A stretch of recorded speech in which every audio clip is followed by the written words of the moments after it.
Cada um que a isso presenciava aos outros dizia: nunca tal se fez, nem se viu desde o dia em que os filhos de Israel subiram da terra do Egito até ao dia de hoje. Ponderai nisso, considerai e falai.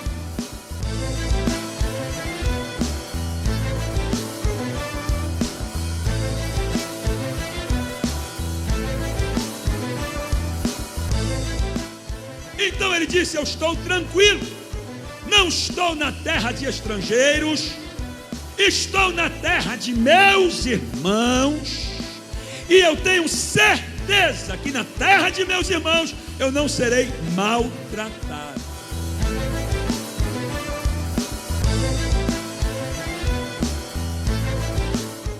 Onde é que o levita sofreu ultraje?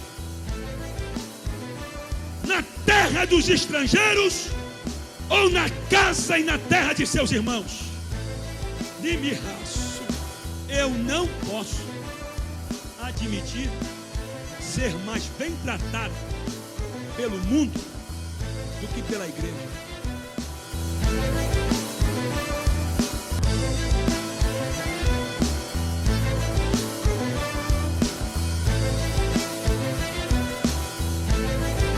Esta é a mensagem que a igreja atual precisa ouvir. Deus está indignado com o tipo de relacionamento que nós estamos tendo uns com os outros.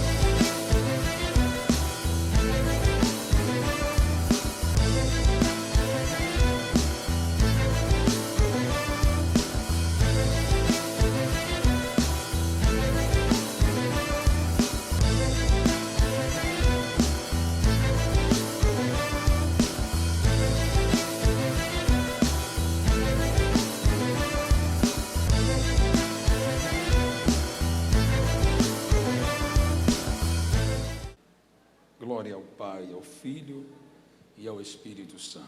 Quero saudá-los com a paz do Senhor, amém, queridos? Bom é estar aqui neste lugar, né? Melhor ainda é saber que estamos acompanhados da presença do Deus de toda a eternidade. Esse Deus que nos momentos de tristeza nos traz alegria. Acho que se abaixar um pouquinho mais o retorno. Glória a Deus, glória a Deus. O Deus que nos enche de sua graça, de alegria e de gozo, mesmo em meio às adversidades. Por isso, alegre-se nele e se regozije no Senhor. Quantos estão felizes por estarem aqui esta noite? Levante as mãos. Eu uma vez entrei em um consultório dentário e lá estava uma frase, bem na recepção, que a maior expressão da alegria é o sorriso. Então olhe para quem está do seu lado, dê um sorriso lindo para ele e para ela. Se puder, aperte-lhe a mão e diga: eu estou feliz porque você está do meu lado.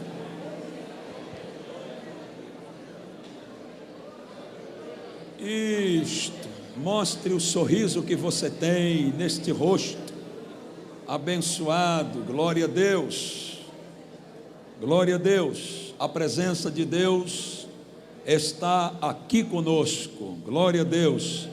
Nós não só estamos na presença, nós temos a presença. Na presença estão todos, mas a presença, ter a presença é que nos diferencia. Nós não só estamos, nós temos a presença. Aleluia! Eu quero aproveitar que os irmãos estão de pé para lermos um texto da palavra de Deus que se encontra em Juízes, capítulo 19.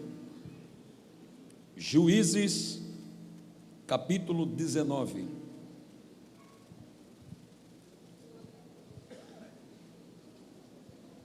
Glória a Deus. E eu quero, enquanto os irmãos estão encontrando o texto, mencionado, louvar a Deus por este último culto do pré-jubileu da Assembleia de Deus nos Caetés. Deus abençoe de forma abundante esta igreja por esta data tão importante que há de ser comemorada. Deus abençoe ao pastor presidente desta casa, pastor Augusto, mas intimamente podemos chamá-lo de pastor Augustinho, né? É Augustinho mesmo, não é Augusto não, né? Ah, é Augustinho, então tá bom. É um prazer estar aqui uma vez mais, ao lado destes grandes homens de Deus, que compõem a eclésia desta igreja. Deus abençoe ao pastor Mário, vice-presidente desta obra, aos demais obreiros que assim estão encabeçando a diretoria desta igreja. Deus abençoe, estou feliz de estar aqui com amigos, louvar a Deus pela vida do pastor Elson de Assis, que nos fez o contato e que de vez em quando nos apresenta a alguns pastores para que possamos assim ter a oportunidade de pregar a palavra do Senhor. Então, que o Senhor abençoe a vida dele, de sua esposa e de seu filho, de uma forma toda especial, como assim tem feito. Amém?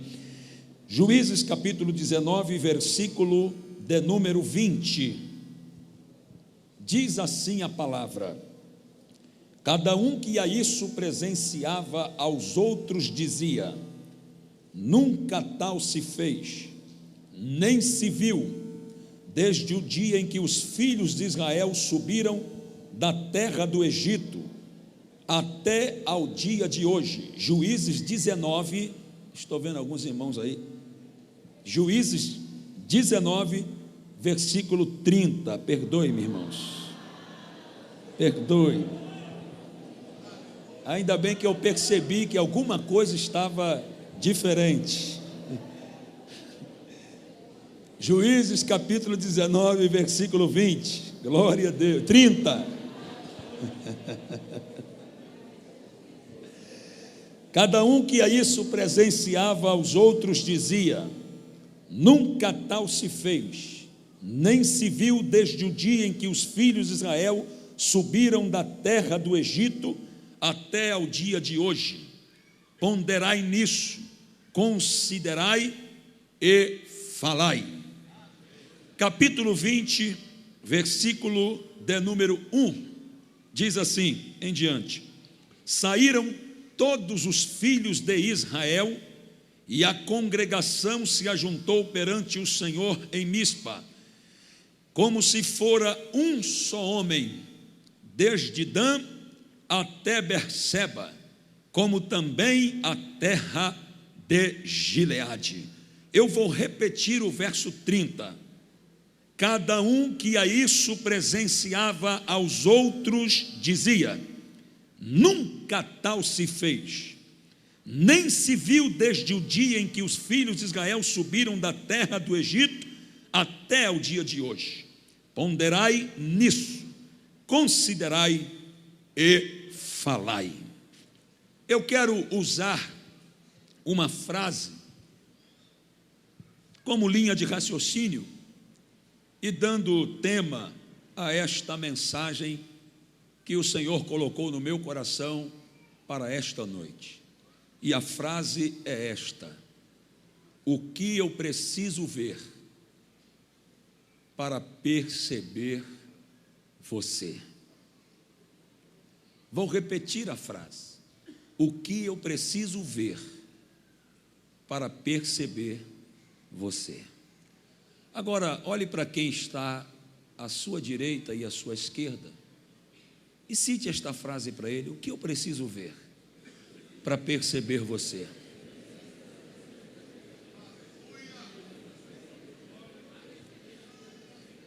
Podem tomar os vossos assentos, por favor.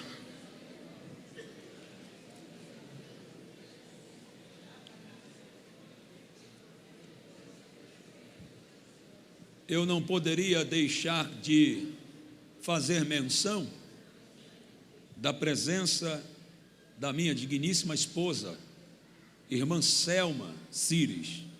Fica de pé. Essa é minha esposa. Essa é minha esposa que me acompanha por onde eu passo, por onde vou. Está comigo também o meu cunhado Gregório, né? Esposo da irmã de minha esposa. Deus abençoe. Queridos, amados irmãos, o Senhor pôs esta palavra no meu coração, e para entendermos esta mensagem, eu preciso de sua total atenção.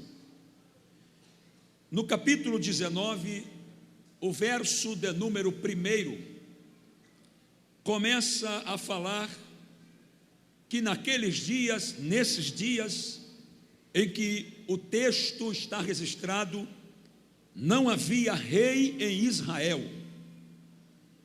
Então, cada um fazia o que bem lhe parecia melhor fazer. E a Bíblia destaca um homem que a Bíblia apenas o apresenta como levita, mas não cita o seu nome.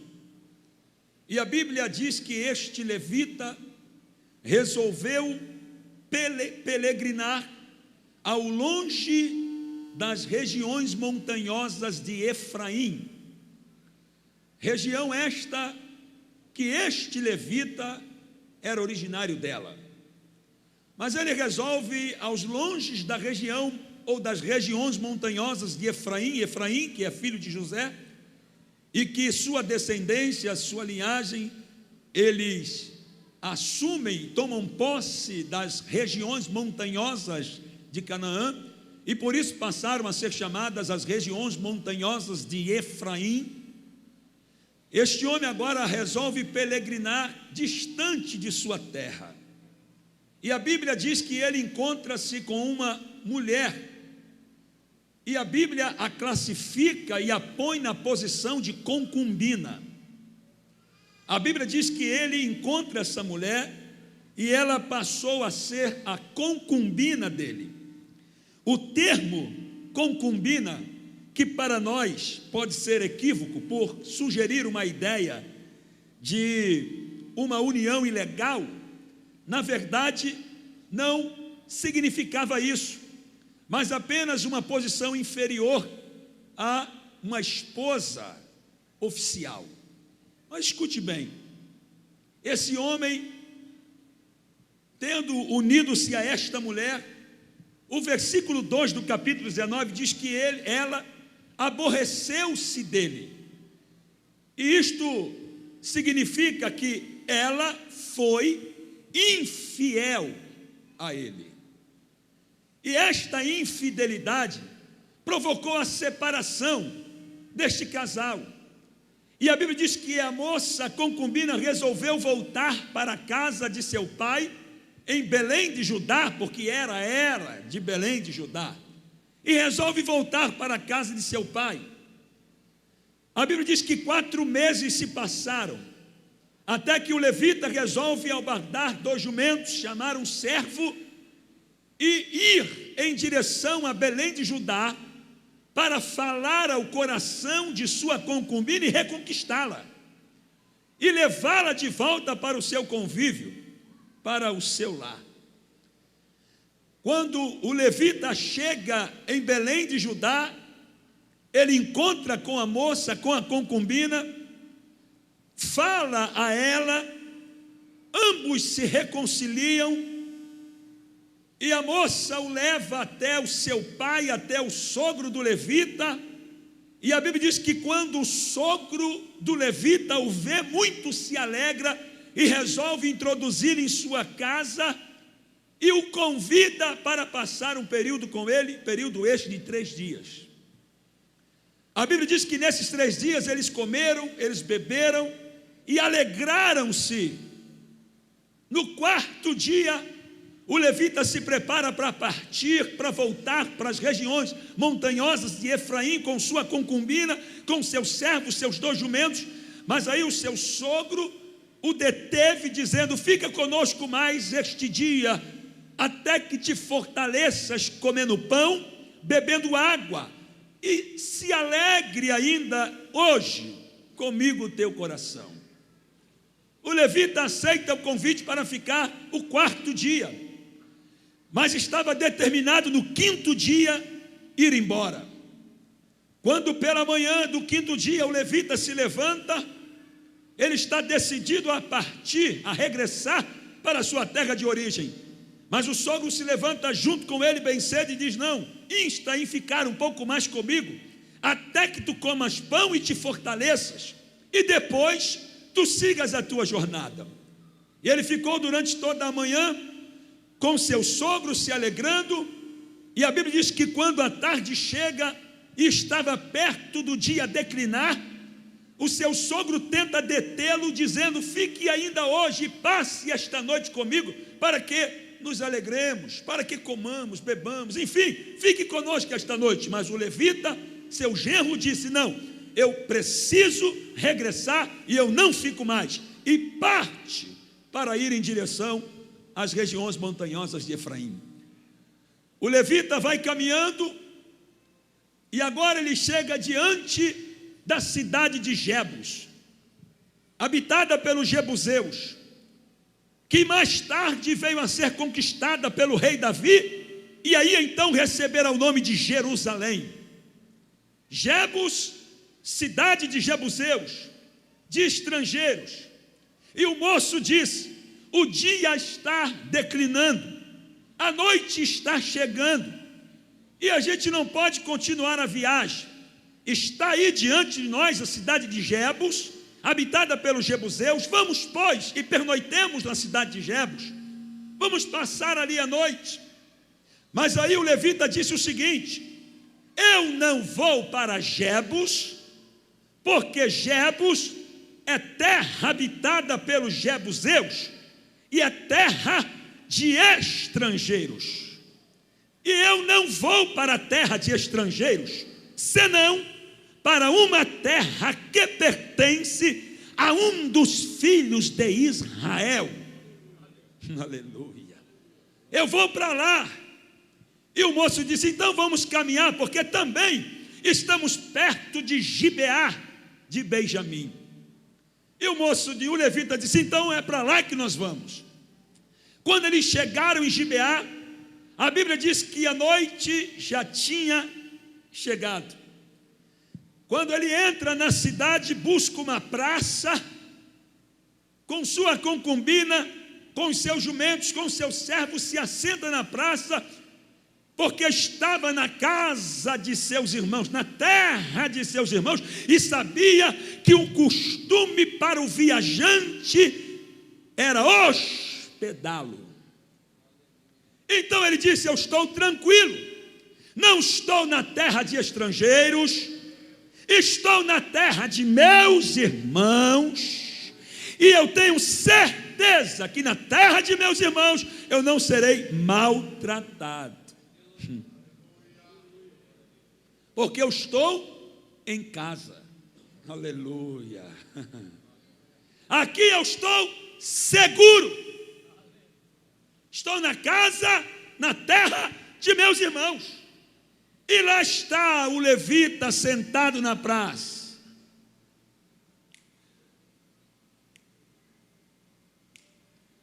Até que depois de muito tempo veio um homem cuja Bíblia também não menciona o seu nome, apenas o trata como velho do campo. E vem o velho do campo e olha para a praça e avista o levita sentado, se aproxima dele e lhe pergunta: por que tu estás na praça? De onde tu vens e para onde vais? Ele disse: eu venho de Belém de Judá e estou indo para as regiões montanhosas de Efraim, terra onde habito. O velho do campo então virou-se e disse: pois bem, que bom, eu também sou das regiões montanhosas de Efraim, mas atualmente estou aqui em Gibeá de Benjamim. Mas ninguém te ofereceu hospedagem? Não. Ele disse: eu tenho palha para os meus animais, tenho comida para mim, para o meu servo, para a minha concubina, e não vou incomodar a ninguém. Tudo que eu quero é só um lugar para ficar. porque afinal de contas eu estou na casa, na terra de meus irmãos. Arimassaias. E o velho do campo disse: olha, tudo quanto te faltar, eu te dou, mas tu não vais passar a noite na praça, vais pernoitar em minha casa. Eles entraram, envolvidos em conversas, se alegrando. Alguns homens se aproximam, conhecidos e chamados na Bíblia como filhos de Belial, porém de Gibeá, e cercam a casa do velho do campo, como no caso de Ló, com os 2 anjos. Cercam a casa do velho do campo e exigem ao velho do campo que colocassem o levita para fora, para que aqueles homens, filhos de Belial, abusassem do levita. Mas aí o velho do campo, conhecendo a lei que protegia o hóspede em sua casa, disse: não, eu tenho aqui uma filha virgem e tem também a concubina dele. Com este homem vocês não farão dano algum, porque ele está em minha casa, e a lei me obriga a protegê-lo, se preciso for, com a própria vida. Eita glória! Mas a Bíblia diz que eles insistiram e tentaram invadir a casa, e o velho do campo foi obrigado a pegar a concubina e lançar na mão daqueles homens. E a Bíblia diz que eles abusaram daquela concubina a noite inteira. Violentaram a concubina amada do levita. E quando pela manhã, lá vem a concubina frágil, violentada, sem forças, na agonia, na ânsia da morte, e cai na porta do velho do campo. E quando a concubina cai, o levita vem, chama pelo seu nome, grita por ela, mas ela não lhe dá nenhuma resposta. O levita, indignado, lança a mão de sua concubina, coloca sobre seu jumento e parte para as regiões montanhosas de Efraim, indignado pelo que foi feito a ele na casa de seus irmãos. Irimicaias. E ele